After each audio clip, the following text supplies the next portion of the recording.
आज हम आपके सामने क्लास 7th का चैप्टर 2 जो कि है हमारा दादी माँ, उसके MCQ इस वीडियो में लेकर प्रस्तुत हुए हैं, जो कुछ इस प्रकार से हैं।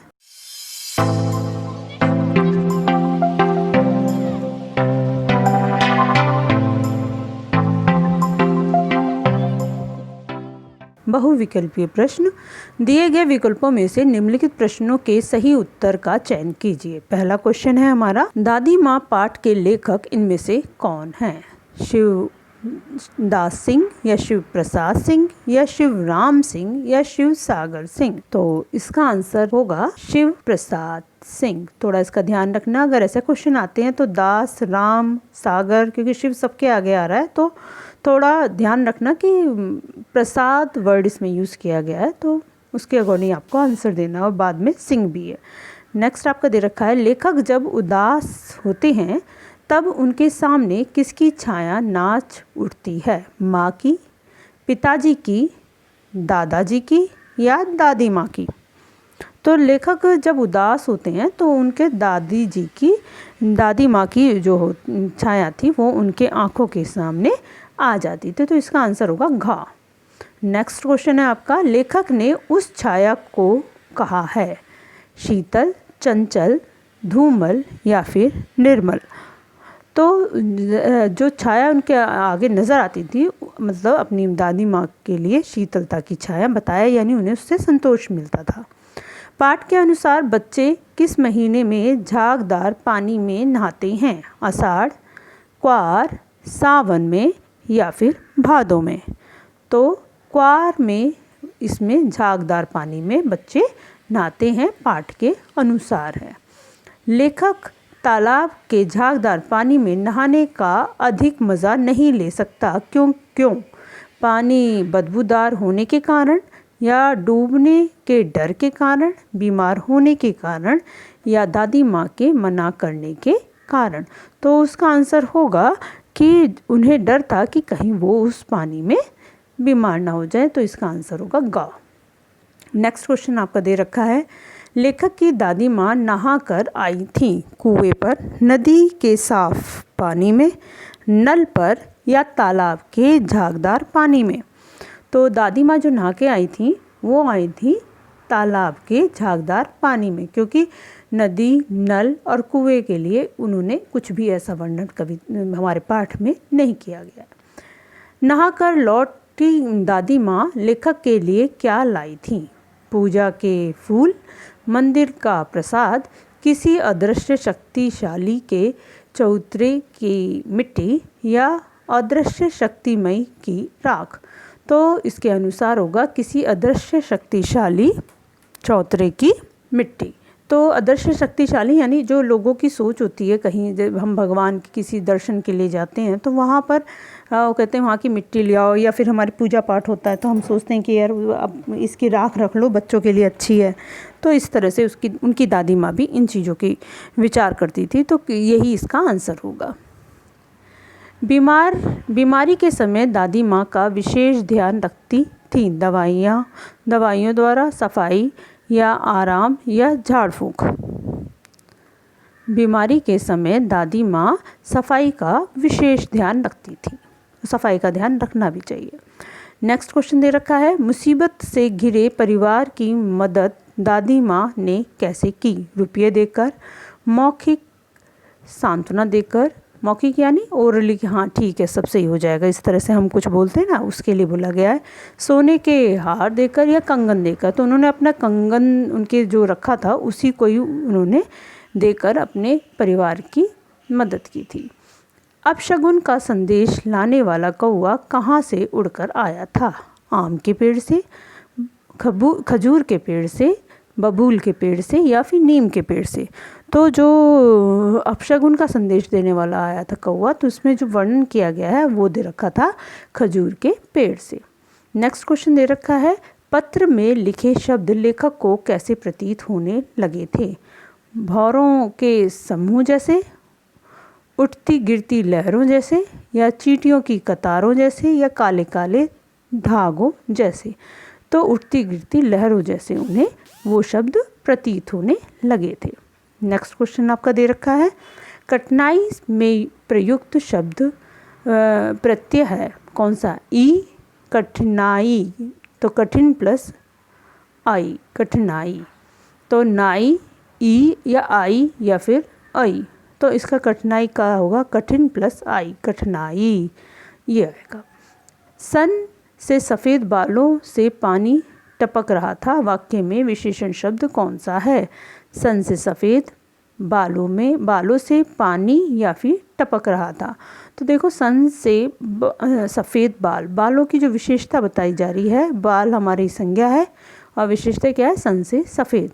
तो इसका जो विशेषण शब्द होगा हमारा वो होगा सन से सफ़ेद।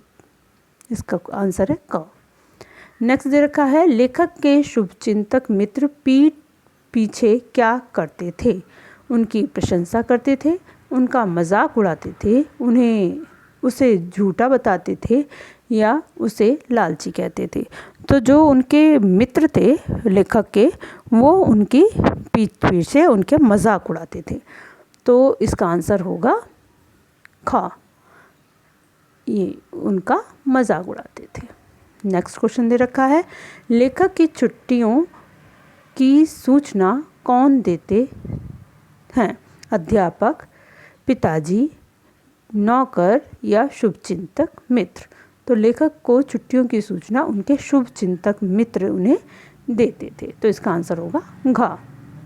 नेक्स्ट क्वेश्चन दे रखा है, जरा सी कठिनाई पड़ते ही लेखक का मन प्राय कैसा हो जाता था? अनमना या प्रसन्न या हर्षित या फिर शरारती? तो जरा सी कठिनाई पड़ने पर लेखक का मन अनमना सा हो जाता था। अनमना होता है जहाँ पर हमारा मन नहीं लगता, उसके लिए अनमना कहते हैं। लेखक के शुभचिंतक मित्र उसे क्या समझते थे? झूठा, लालची, कमज़ोर या फिर स्वार्थी? तो जो उनके मित्र थे वो उन्हें कमज़ोर समझते थे। तो इसका आंसर होगा ग।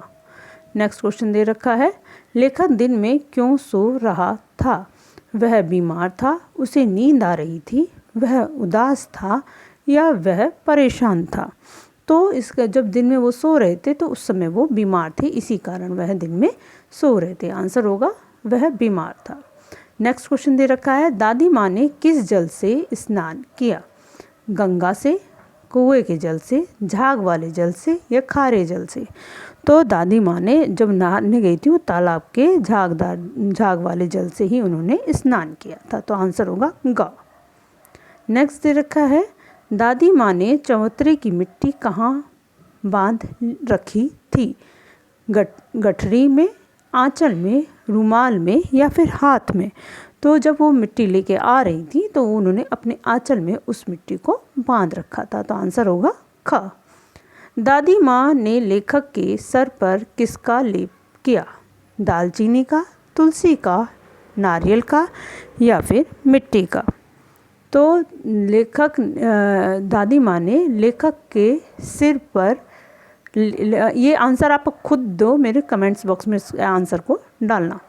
नेक्स्ट दे रखा है, लेखक के हाथ में किसका पत्र काँप रहा था? किशन भाई का, पिताजी का, दादाजी का या फिर माताजी का? तो जब लेखक को पत्र मिला था तो वो था किशन भाई का पत्र। ठीक, तो आंसर होगा क।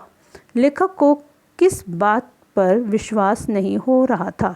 मित्रों के मजाक पर या कंगन बिकने पर या अपनी बीमारी पर या दादी माँ की मृत्यु पर? तो लेखक को दादी माँ की मृत्यु पर विश्वास नहीं हो रहा था। तो आंसर होगा घ। नेक्स्ट क्वेश्चन दे रखा है आपका, दादी माँ का व्यक्तित्व कैसा था? स्नेह और ममता भरा, चिड़चिड़ा, क्रोधपूर्ण या इनमें से कोई नहीं? तो दादी माँ का जो व्यक्तित्व था वो था स्नेह और ममता भरा हुआ। तो आंसर होगा क। दादी क्यों उदास रहती थीं?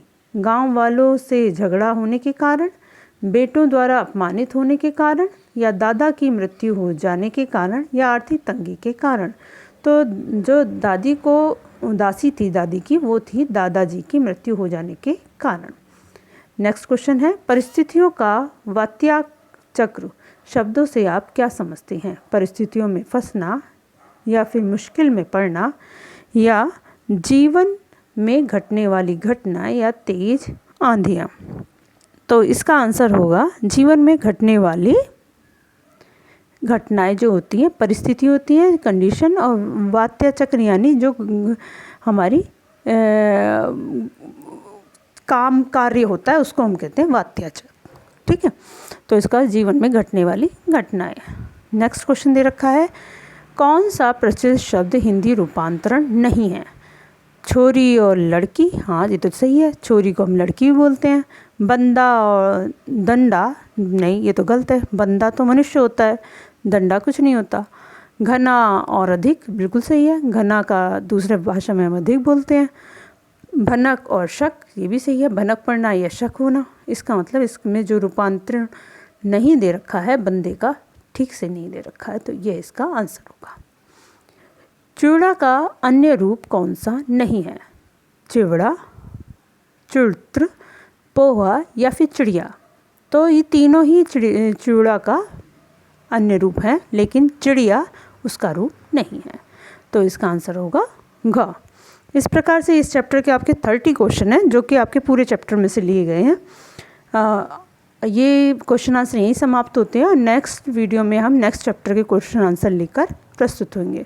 इसके लिए चैनल को लाइक करें, शेयर ज़रूर करें, जिससे कि जिन बच्चों को इसकी ज़रूरत है वो अपने एग्ज़ाम की अच्छी प्रिपरेशन कर सकें। और सब्सक्राइब करना तो बिल्कुल भी ना भूलें।